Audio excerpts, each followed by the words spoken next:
My dude got a standing desk. They say sitting is the new smoking. And I've That's been taking up, insane. I've gotten into cigarettes recently, so I figure. To compensate for the lack of sitting, I'm sort of a chain smoker these days. 1, 2, 3, 4. These boys only want the best stuff. They want the cream of the crop. They don't want none of that Michael Bay shit. They want the shit that pops. Oscar bait, black and white. Maybe something French. If it's got more than one explosion, honey, put that shit on the bench. Oscar Wieners, Oscar Wieners, Oscar Wieners. These boys are the Oscar Wieners. Yum, yum.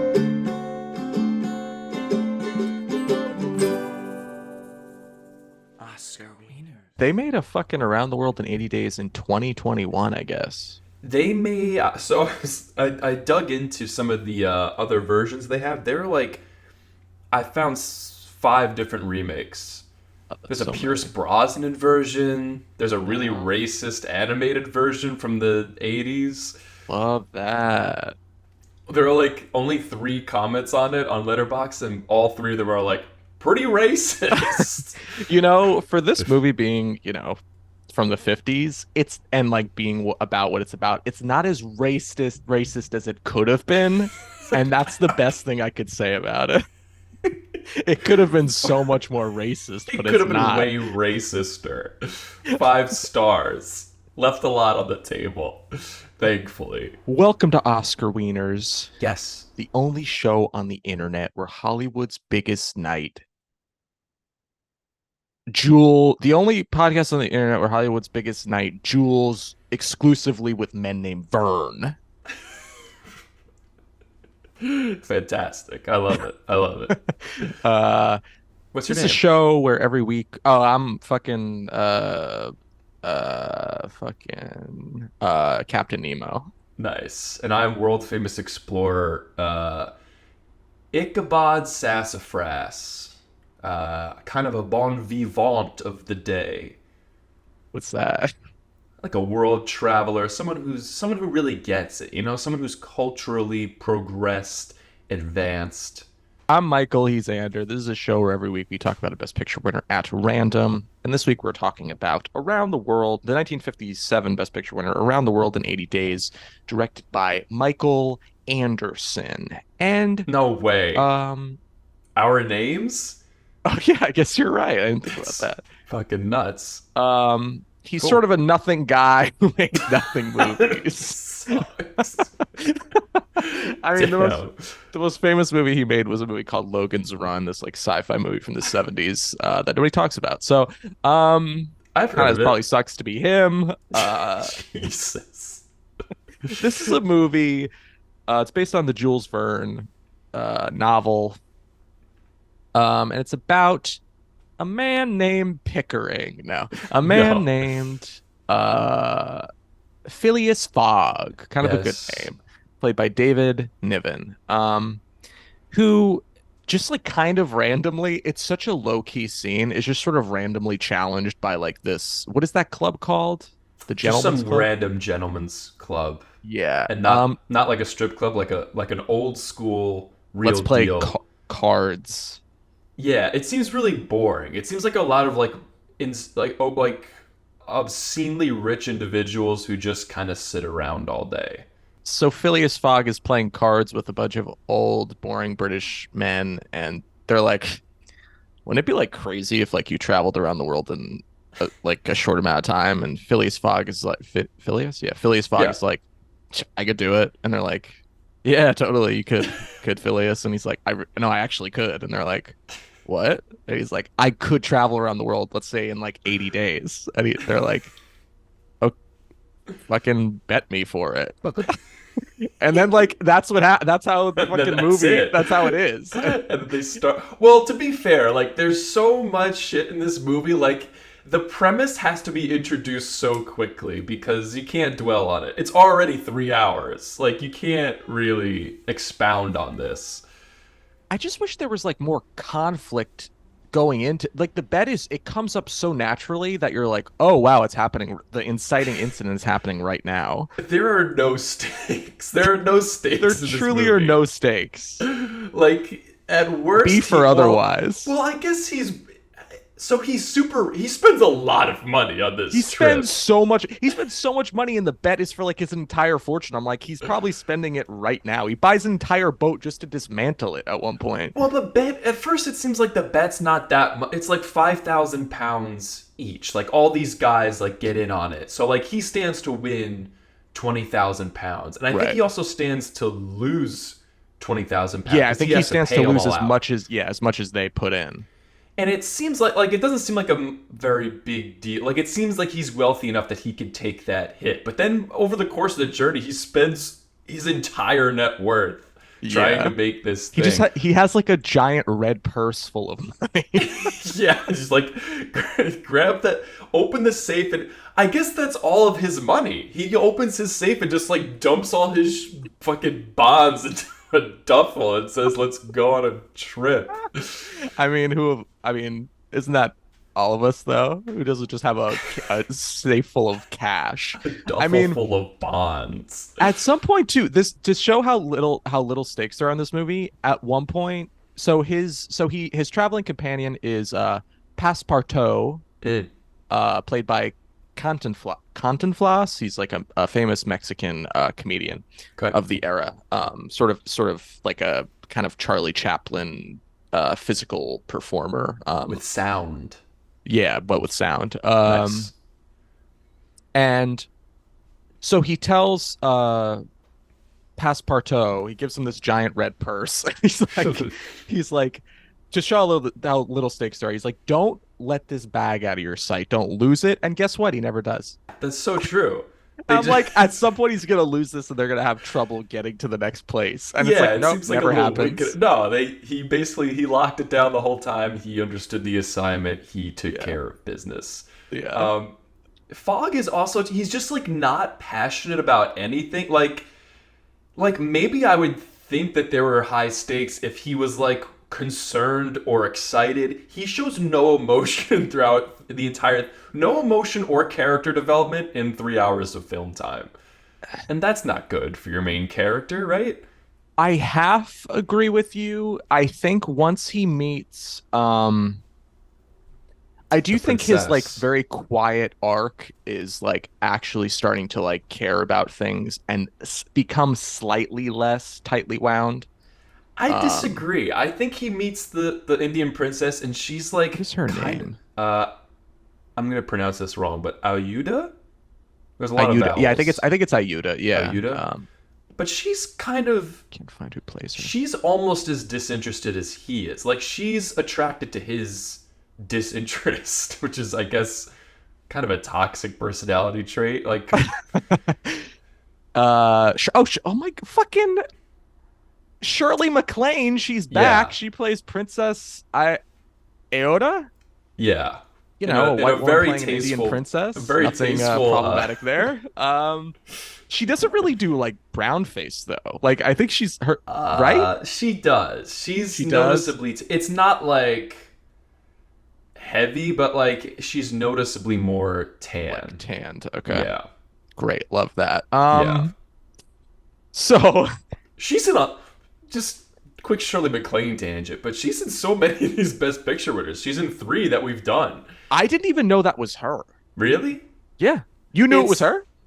I knew it I had from no the idea. I knew it from the opening credits, but like Oh, if you okay. didn't tell me, like I noticed when I knew that it was her when I had that context. If you didn't tell me, I probably wouldn't have noticed.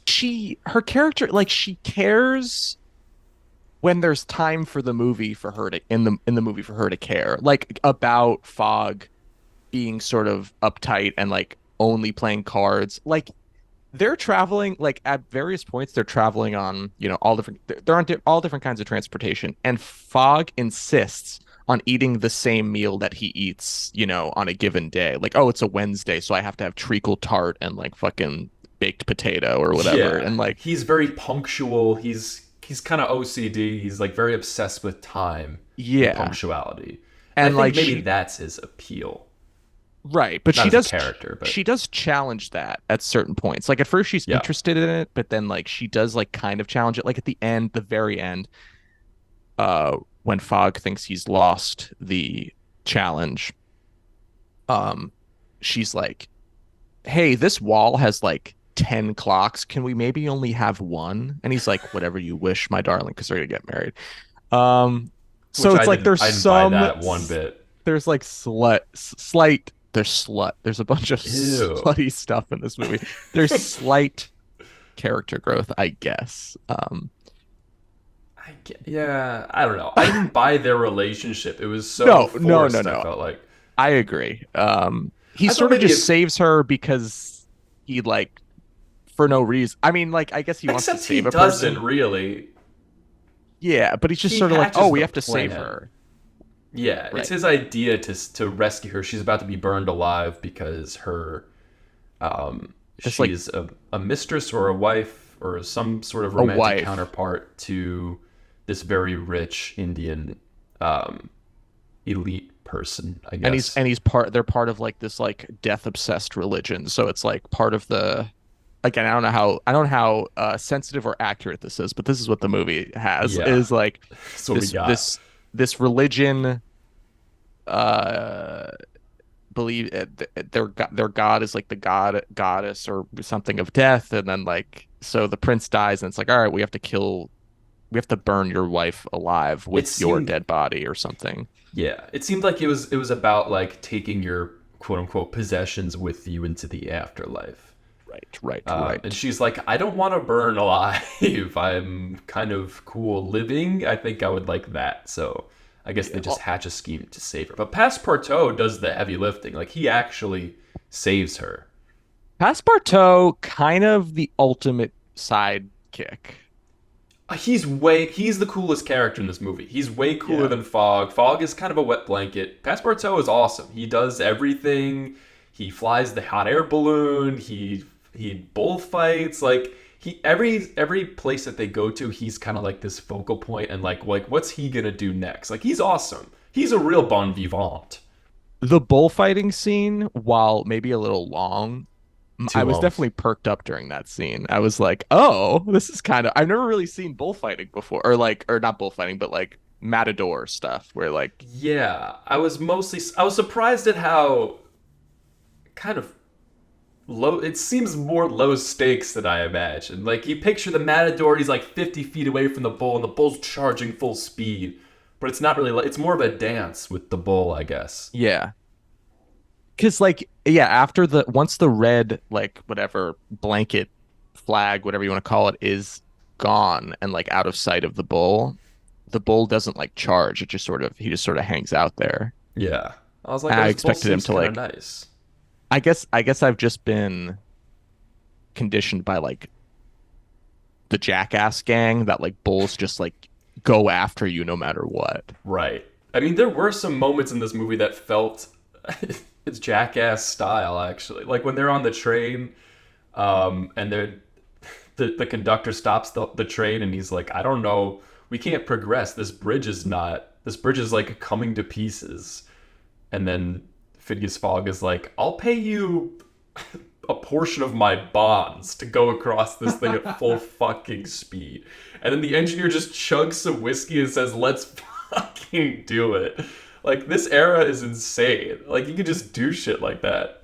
So this movie has a bunch of like little cameos. Do you know who plays the train conductor? I have no idea. This movie That has so many moments where it's like, oh, excuse me, fellas. And it's like, I'm clearly supposed to know who this is, that but who is that? that is none other, and it makes sense that he's on he's the train conductor because he made maybe the greatest train movie ever. That is Buster Keaton. Oh, no way. Yeah, I mean a much older. He's like probably like in his 50s by then, but he is an older Buster Keaton, and he sounds like Oh, a fucking New York cab driver. yeah, what's up with that? I mean, I is don't that know. his? That's just how he sounds. Oh, okay. I didn't realize that. All right, When cool. I didn't notice it at first because like when he's introduced, he's walking away from the camera, but then like later on, he's walking forward and like the way he's walking, he has that like Buster Keaton kind of like wobble. And Classic. I was like, oh my God, is that Buster? It Is was like that because you? I watched all of his movies like a few months back, and I was like, oh my God, it's like my old friend Bus, and he My bussing. pal. He's He bussing. got straight riz, dog. Yo, Bus got Riz, dude. Um, yeah, and like the train sequence when it goes over the bridge, it very much mimics this shot in his movie The General, which you should watch. I think you would fucking love The General. Aye, aye. Uh, its politics are a little questionable. It's like a weirdly pro Confederate movie because it takes It's place during the silent? Civil War. Huh? Is it silent? Yeah, it's silent. Um, Right. but it has some of the best stunt work like you'll ever see. Tom Cruise Really? could never. Whoa, let's not go there. But I like the idea of people actually doing shit. None of this CG. Forget this CG. Well, CGI is Go kind of off. cool sometimes, but like I like the idea of somebody actually did a thing, and that's cool to see. So shout out to Buster. Totally. I was gonna say, like, my favorite, I don't mean to be biased, but my favorite chunk of the movie is the American chunk. When they get to America and they're on the train, especially, I'm like, this is like good. I'm actually enjoying this. And it's like a half an hour chunk. They also go into a bar before that, and like Frank Yeah, Sinatra's playing the piano. I'm like, what the fuck? he gets no lines, by the way. He doesn't Yeah, sing, no. doesn't say anything, doesn't say But he looks shit. cute as a button. Yeah, he sure does. The prodigal son of Hoboken, He baby. got paid $250 for that cameo, which back Yeah. then 800,000 Yeah. easily. Um, yeah, I did like the American when they got attacked by the I think it was were they The Sioux. Sioux? Yeah, the Yeah. Sioux, just like a random Native American tribe. Again, People just not getting impaled with arrows. totally. Again, not like a super sensitive portrayal, I No, imagine. But at least it's anyone like got some energy. anyone who is a different race than what they were was played by a white person. So just Yeah. they go everywhere. Actually, that's not true. When they go to Hong Kong, there are actual. It seemed like there were actual Asian actors and actresses. It's crazy to me that I watched this movie and like when elephants are on the screen, I'm like, been there, fucking done that. Like that's crazy. It I'm like, there's a is fucking elephant. It's amazing. like I don't see elephants every day. people don't realize how privileged we really are. Like people are like, "Oh, I would have killed it in the 20s." No, you would. Like, you would have fucking hated your life. You can't see elephants ever. You never get to see an elephant. I can see. I look at elephants every day. My That's the life I background is a lead. fucking elephant.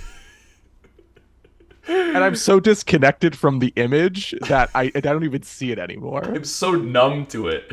It's sad, actually. I just look at it and feel nothing. No joy, no anger, no fear, just nothing. That's what was crazy about watching this movie is like there's so much shit that I should be like, oh my God, this is so cool. But I was sort of like, eh.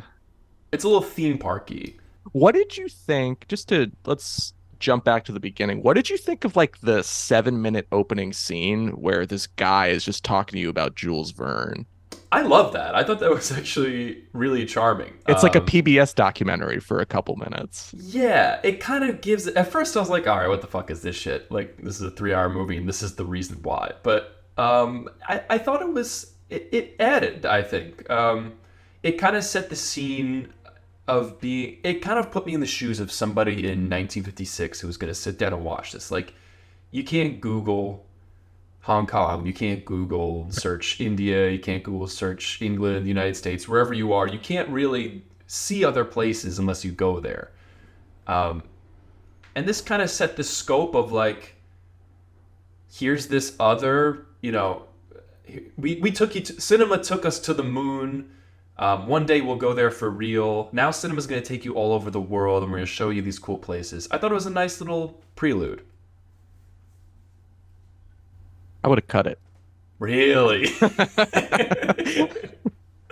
There's a lot of I other shit I would have cut. I wouldn't have cut this actually. it's so weird because then like they show a bunch of footage from A Trip to the Moon, the George Méliès like famous short film. Like it's Right. like 3 minutes of that 12-minute short film are like in this opening, and I'm just like, Yeah. why am I watching this other movie? And I then think it seemed like it was marketing. Like they kind of show you that for context. It's like this was groundbreaking at the time. They show you it on this little square that takes up a small portion of the screen. Then it expanded. It's like, yeah, here's to like where a we're going to rocket. take you. Yeah, rocket That ship. that's a good point. Yeah. I feel like it contextualizes maybe Jules Verne and like the way he like had a brain for just like thinking about the future, and like a lot of that stuff came true. Mhm. Um, but like there's also like this weird undercurrent where the guy's talking about almost like nuclear war anxiety. He's like, will people use these technological advances for destruction or for progress? And I'm like, huh? Yeah, This I movie guess it's has just trying to nothing be. to do with that. Yeah, I guess it's just trying to be very current and speak to modern times. I don't know. Yeah, but and then like it transitions awkwardly into like, and things were a lot different on in England in 1872, and then you just cut to, and like I honestly didn't know if the movie was starting. I was like, okay, so we're here, and I think what it will be the movie's present, but I Yeah, don't know if this is actually gonna start now. kind of We're ahead of fucking, its we're 8 minutes time. in. Kind of a mind bender. That just opens with, God, how many times did they use the fucking Great Britain ass song? The da, da, da, da, da, Yeah, it was da, really da, good da. though. Yeah, they use it like eight. They use it when they're in fucking America. I'm like, what is this? I like that American who like makes fun of him, like the cowboy guy. He's like, Yeah. oh, spot of tea. And then He's he's like on you, the train later. and then they're gonna have a fucking showdown on the train. Yeah, they have a fucking But then they're duel. interrupted by the Sioux. Yeah, somebody just With gets shot with an arrow. yeah, but like they're gonna have a fucking duel on the train with guns. Fog and this like cowboy guy. I'm like, what It's the so hell? funny to me because like it just doesn't fit with I don't know Fogg's character. Like I don't get what he's supposed to be. He's just like that's not it's so out of character for him. I just didn't get it. I was very shocked by it, but I was enthused. Yeah, like earlier, like the reason that cowboy hates him is because earlier in San Francisco, before they get on the train, he like gets in a altercation with him where the cowboy is like, "Who you voting for in the next election or whatever?" And it's like a whole thing. And then And like he's like, I don't live in this country. he's like, "I don't give a shit. Um, my loyalty is to king and country, queen and country, excuse me." Then he But just beats the shit out of it. It was pretty cool. Is well, kind of a hero. Well, see, but I think what's in character about Fogg in that moment is he like hits the guy with like his umbrella or whatever. I'm like, that's something Fogg would do. Fogg Yeah. wouldn't get a fucking 6 shooter and shoot this man dead. I don't think. Yes. Yes, I would agree with that. I mean, look, I don't know the man personally, but I do, and let me tell you, he's taken a turn since this film. really, he's gone way January downhill. January 6th? That was him. No, That was him. really, Yeah. all the way from England. Yeah. Wow, He sort of impressive. emigrated to the Americas and kind of became a cuck edgelord on Reddit. That "who are you voting for" thing really got to him, and he just kind of took a turn. Yeah. He said all elections are a sham. Um anyway. Honestly, you're kind Uh of selling me on this movie. I'm not gonna lie. huh? I feel like I'm being sold in a good way. It is weird. I don't think this movie's particularly good, but I didn't hate watching it. I definitely was bored at for long periods of time, but then like something would catch my interest again, and I'd be like, "Oh, that's kind of fun." Yeah, I mean, it felt like being on an amusement park ride a little bit. Like I thought it was visually very enticing. I loved the shots of like they fly in this hot air balloon and it's like silhouetted against the sky and Yeah. it feels like it gives you a good sense of adventure, which I did like. It even does this shot. It like it they do it many times throughout the movie, but like it feels like it's like locked on to the back of a character as they're like in a hot air balloon or like riding a Yeah, horse or riding on the elephant and it's like It's just kind of cool looking. Just looks good. Yeah, I did wonder how they did that in this time because I feel Yeah, like like for how do you movies of this era, you don't really see shots like that. yeah, how do you lock a camera onto like the back of an elephant? Because it seems like it's on a real elephant that's like moving. Yeah, it's pretty cool. Like, isn't that heavy? Poor guy.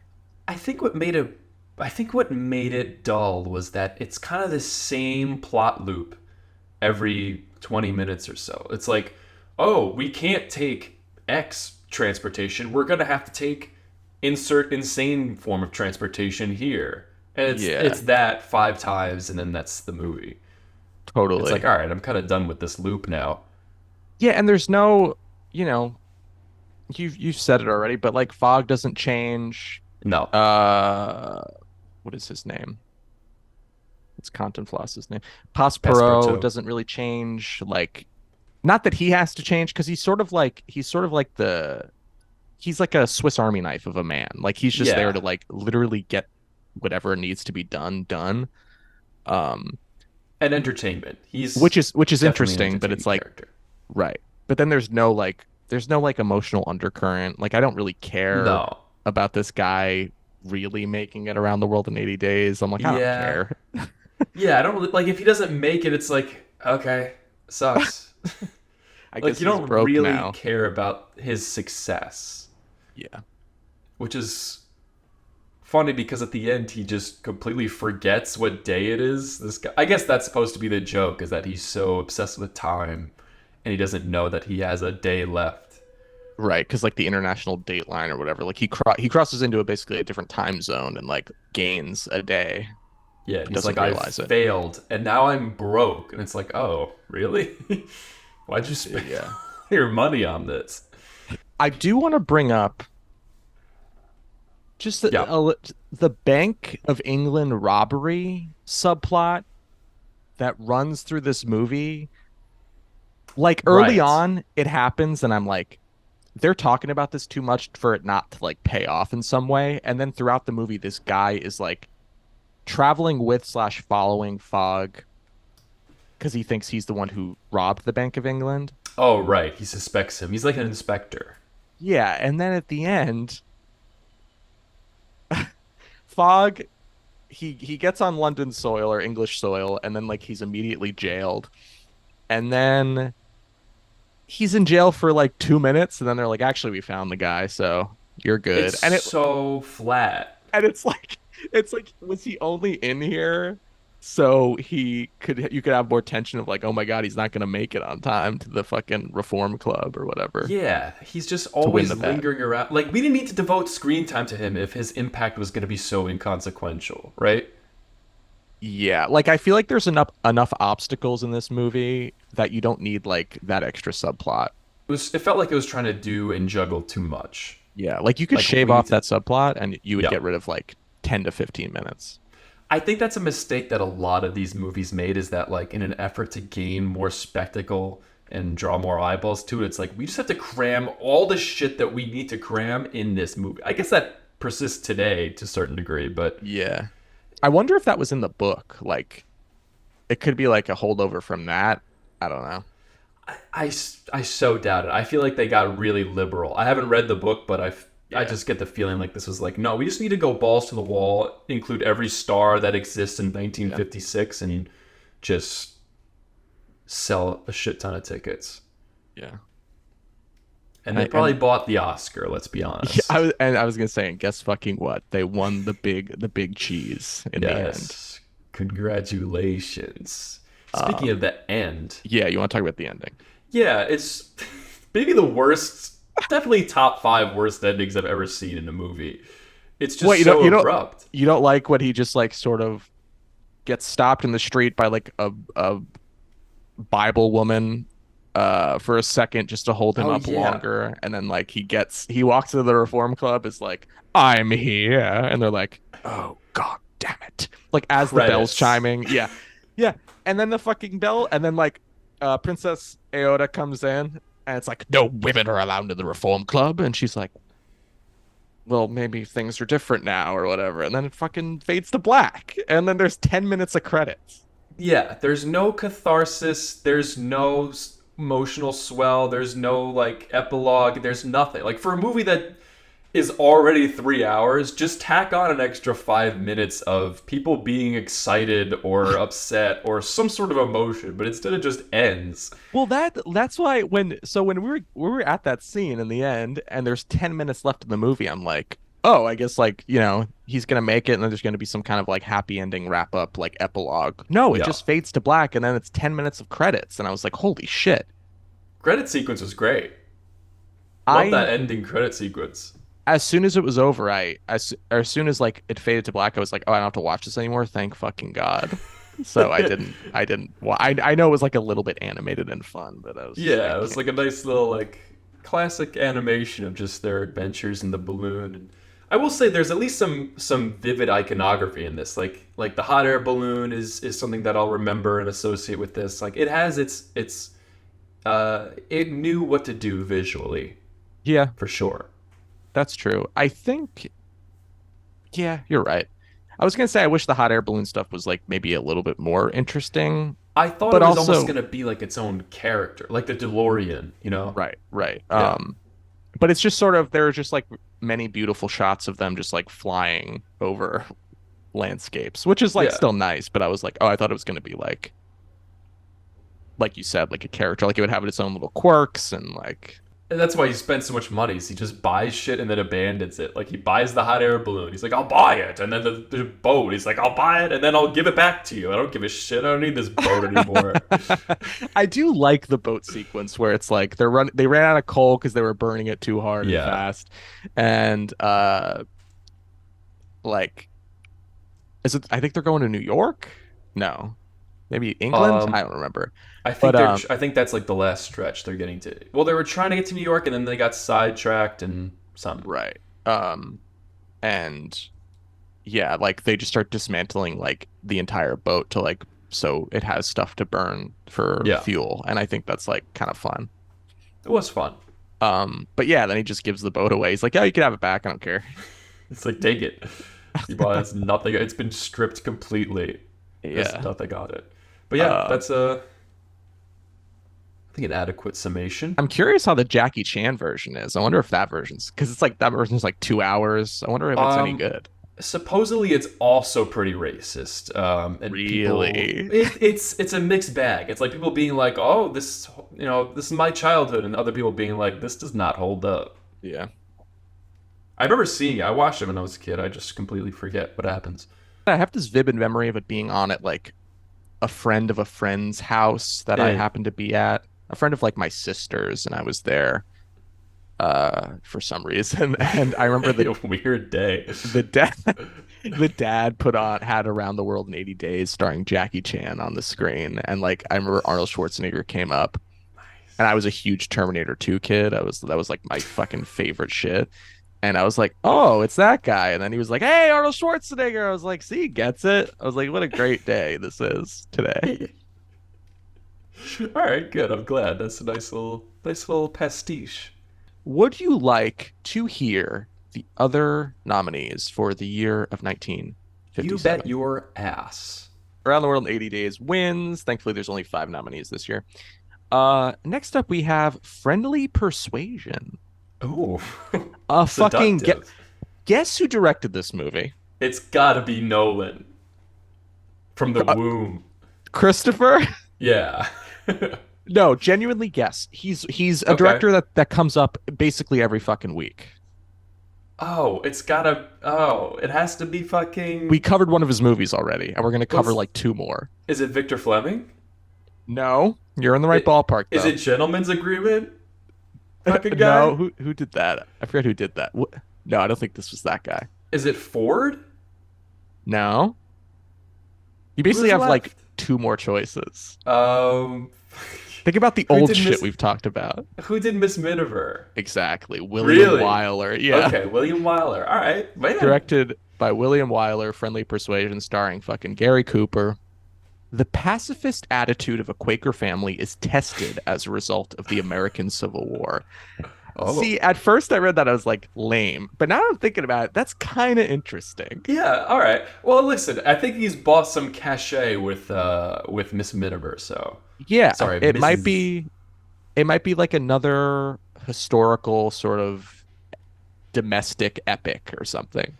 You are right, though. It seems that there are only like five directors in this Yeah. time period. If he directs a movie, it gets nominated. Next up, we have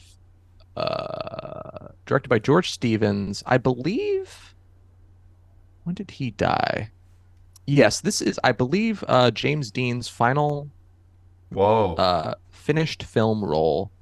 He died the year before this movie came out. It is Giant, a sprawling epic covering the life of a Texas cattle rancher and his family and associates. I've never seen a I James Dean piece. I was gonna say me neither. He's one of those guys that like I should he wasn't in that many movies, so you could probably watch them pretty I was gonna like, in say. like a week. Yeah, I mean, he died pretty young, right? Like, his filmography probably isn't that broad. Tell We're me. older than James Dean ever got to be. Isn't that crazy? He died when he Whoa. was like 24. Whoa. Yeah, Yeah. that sucks. It does suck. Because what's weird too is I look at pictures of him like, oh, that guy's like fucking 35 years old. Oh, really? Yeah, like he Why? just he just looks I just think men then looked older. I They think had like that a was a yeah. point of attraction. Because, like, the leading men in a lot of the movies that we watch, especially from like 30s and 40s, they look old. They're older. They're like 40s, right? Yeah. At least they Yeah. look that age. There I'm are no looking at Chalamets in the 40s. honestly James Dean kind of the Chalamet of his time, I'd say. Sort of the heartthrob, little stinker fuck boy. Little Um, stinker fuck boy. I'm looking at his IMDb, James Dean. He's Yeah. very active on it, which is fun. He Still loves today? he loves the Marvels. That's crazy. He gave it an 8.5 out of 10. He just Um, watched She-Hulk. Attorney at Law. Um, no, he did a bunch of TV work, but he's only in from what I can see, he's only in three movies. He Weird. was he was in East of Eden, the John Steinbeck adaptation. Right. He's in Rebel Without a Cause, and he's Right. in Giant, and then he dies. Wow. Yeah, Imagine doing two movies and immediately becoming an ultra celebrity. yeah, he was fucking huge. I wonder if he had any other stuff to supplement it. Like was he in ads? I don't know. I feel like a lot of people are famous for being in ads, like Flow. Yeah, yeah. Well, yeah, but also like the thing about what's great about this time period is everybody's going to the movies. Everybody saw Rebel Right. Without a Cause. Right. That's such a good point. Like everybody knows James Dean because they went to see that movie. Yeah. Like there really only are like a select group of film stars. A Right. select group of movies that come out each year. So Yeah. yeah, you're right. Yeah, so you could watch his entire film work in like you could watch it in 3 days. You could watch a movie a day. Nice. Let's do it. Um, honestly, let's have James Dean cast. Nice. Um, The Dean Zone. the Dean Zone. All right. So next up we have The King and I. Oh, what'd you guys do? We sort of got brunch. He did like these sort of like Nice. tofu scrambled tacos. I sort of got an Oh, eggs Benedict over rice. nice. Vegan King. That's what we need. Um, Well, I guess directed not by eggs. Walter, huh? Eggs are not vegan, but whatever. Yeah, I almost said tofu Benedict, but I didn't want to repeat the tofu thing. Yeah, we get that. The King and I is probably some boring shit. It's directed by Walter Lang. It is about a widow who accepts a job as a live-in governess to the King of Siam's children. Siam. That's it. Say Levy. Okay. I've heard of this. I've never watched it. I've also heard of the King of I. I think it might be a musical. It's Yeah, it's pretty notorious. I think people tend to like this film. and the final nominee is none other. They did it. The Ten Commandments, starring Charlton Oh, Heston as Moses, if you could believe it. God. A 3 hour and 40 minute epic directed by none other than Cecil B. DeMille, who covered none other than the best movie we've ever covered on this show, The Greatest Show on Earth. Right, of course. He must have been heated, right? When this won over his shit.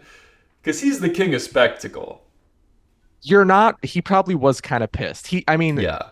if you make a 4-hour movie about like fucking one of the foundational Bible stories and you don't win Best Picture, you're probably a little bit pissed. Yeah, you're probably a little bit miffed. You're a little bit chuffed.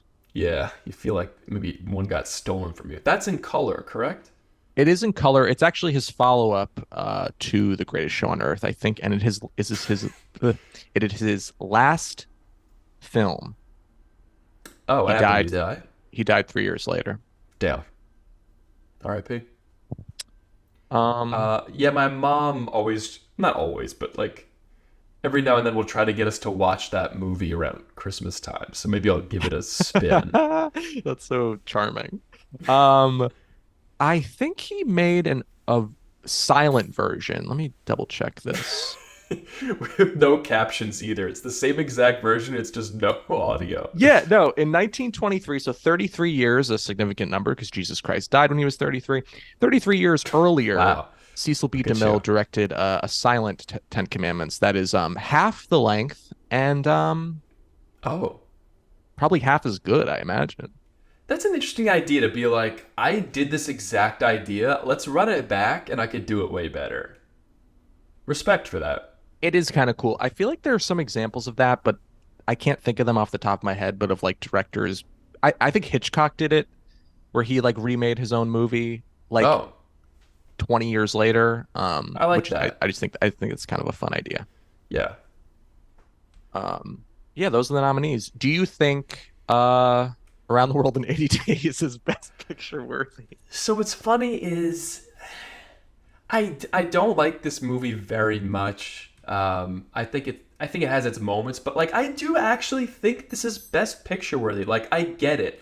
Like it was such a big showcase. This is like The Greatest Show on Earth, but better than that. Like I'd put them in the same category, but I think this was better. Right.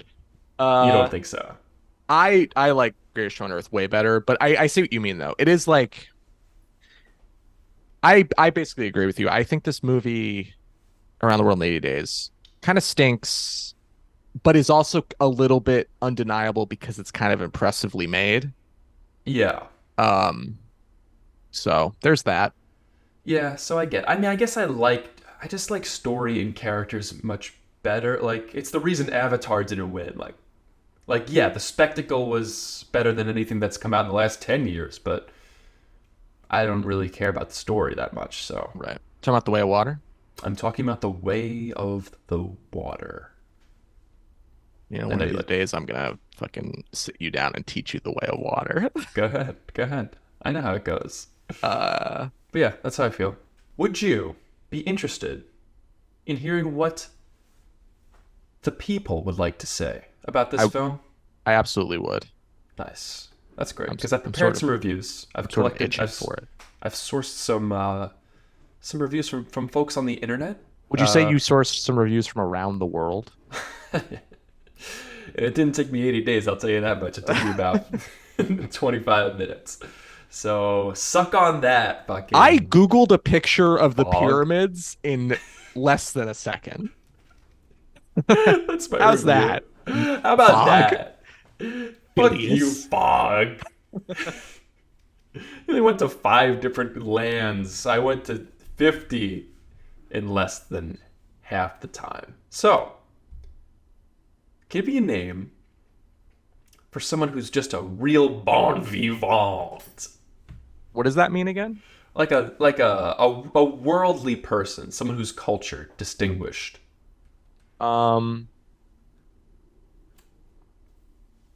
Globe Trotter, Okay. Svelte. Okay, Globetrotter Spelt says 4, count 'em, 4 stars. I saw this at the cinema when it came out, with a savage hangover. I loved it then, and I love it now. Absolutely perfect fare for a slightly fragile state. A wonderful cast of characters and cameos, a globe-spanning adventure, Jackie Chan fighting people with tables, Arnold Schwarzenegger desperately trying to save his life-size statue of himself, Steve Coogan playing against type as a really nice guy, Cecil DeFrance being absolutely delightful, And it's all about the power of friendship. A guilty pleasure? Maybe. But it eased me into 2016 with a smile and perhaps a few tears. I love this silly film, and I don't care who knows it. I, first of all, had an expertly chosen review because of the delay. Like, at first, when he was like, I saw this on the day it was released, I'm like, are you fucking 70 years old? Like, you also had a hangover in 1956? So I'm like, what are you talking Badass. about? Pretty cool. And then the reveal of Jackie Chan, incredible. Nice. This I have one, a, okay. I have a feeling I know what the vibe of these reviews is going to be. Because you said Okay. there's a lot of Around the World in 80 Days adaptations, so we'll see. Well, no. I'm not gonna. I'm gonna go back to the original. This one's from the original. Give me the name of somebody. Give me the name of somebody who's really into geometry. Albert Einstein, Okay. that nerd. Nerd. Albert Einstein says 3 stars. Name me a better polyamorous triangle than Jackie Chan's strong arms, Cecil DeFrance's tooth gap, and Steve Coogan's curls. I'll be waiting. Yeah, so Yeah. I see what's going on here. Okay, no, for real. I'm gonna go back to the actual one. Give me the name of somebody. Give me the name of somebody who's sitting down having a nice cup of tea, maybe a scone, on this lovely little weekday. Brendan Gleeson. Brendan Gleeson says 4 stars. Wow. This is the kind of picture where sideburns and monocles are ubiquitous, as are otherwise criminally underused words such as balderdash, puppycock, and tomfoolery. A relic of time when you can get away with a scene showing nothing but a Spaniard in tight pantaloons dancing on a table lasting several minutes. And boy, did they. They sure did. All right. I skipped through that scene. I actually really like that scene. I could care the fuck less. That was my gut reaction. That was like my initial take, and then I was like, you know what? Flamenco dancing is pretty fucking cool. It's cool, but I just don't care on the day. That's your problem. That's your problem. I would recommend going back and rewatching it. I would love to learn how to flamenco dance. I think it was just so interesting. Like I wouldn't cut, maybe trim it a little bit, but I would cut the bullfighting scene. I thought that was kind of boring. I would keep this. I say cut like 3 minutes out of the bullfighting scene. Cut a minute and a half out of this flamenco dancing. All right, fair enough. I'll take you up on that. Last review. Give me the name of somebody who finished his chores on time. Kimmy Tinkleton. Kimmy Tinkleton says, "Dos stars. My mommy said I didn't have to take out the garbage today. Okay, because watching this movie was enough of a chore." Fucking get them. Thank you, Timmy. Michael Anderson found dead in a ditch. Oh Jesus Christ! What a character, that Michael Anderson. Michael Anderson is just our pseudonym. We actually directed Around the World in 80 Days. We should direct the most racist version of Around the World in 80 Days. That's our next gambit. And then gaslight the public when they tell us it's racist. No way. How could it be? That's all I got for you. Cool. Next week, fuck it, we are going back in time. But Obama's still president, if you know what I mean. We're going back in time, but staying in the present. Nice. Because we're talking about the 2012 Best Picture fucking winner, The Artist. Oh, no way. A movie I've seen. I saw when it came out. Not in the theater, but just like leading up to the Oscars. And it's about the transition from silent film to talkies in like the 20s. Okay. It's got a pretty good dog. Oh. But plot twist. It was produced by Harvey Weinstein. Oh, yikes. This summer. You thought this movie was normal? It was actually directed by a pervert. Or I guess produced by a pervert. Hollywood's a fucking town of fucking maniacs and freaks Yes, it's a who should nightmare be zone. jailed. Jail. Yeah, so tune in next week for that. I think this movie's under 2 hours, thank God. Cool. Um, and get a bratwurst. We've had too many Oh. hot dogs. Your cholesterol is Yeah, probably you're sick of that. soaring. Get a bratwurst. Brat's probably worst in terms of cholesterol. Just saying. I guess I'm just imagining like at least like a bratwurst is like kind of real stuff, whereas like a hot Yeah. dog, I have no idea what a hot dog is made out of. Yeah, that's a good point. Fair. I do like a brat over a dog. My Absolutely, preference. Yeah. a brat is the brats are great. Nice. Um, Sounds good. See you next week. Wieners. Worsters. Oh. 1, 2, 3, 4. These boys only want the best stuff. They want the cream of the crop. They don't want none of that Michael Bay shit. They want the shit that bops. Oscar bait, black and white.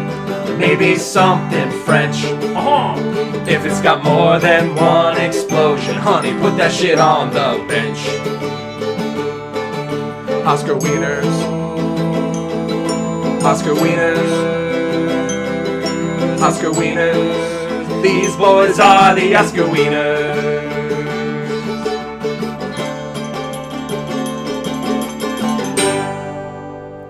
Oscar Wieners. Do you think there's a person who's maybe approximately our age who their entire life has been sitting on the toilet seat the wrong way? It's like you get to rest your arms, take a little nap while you're pooping.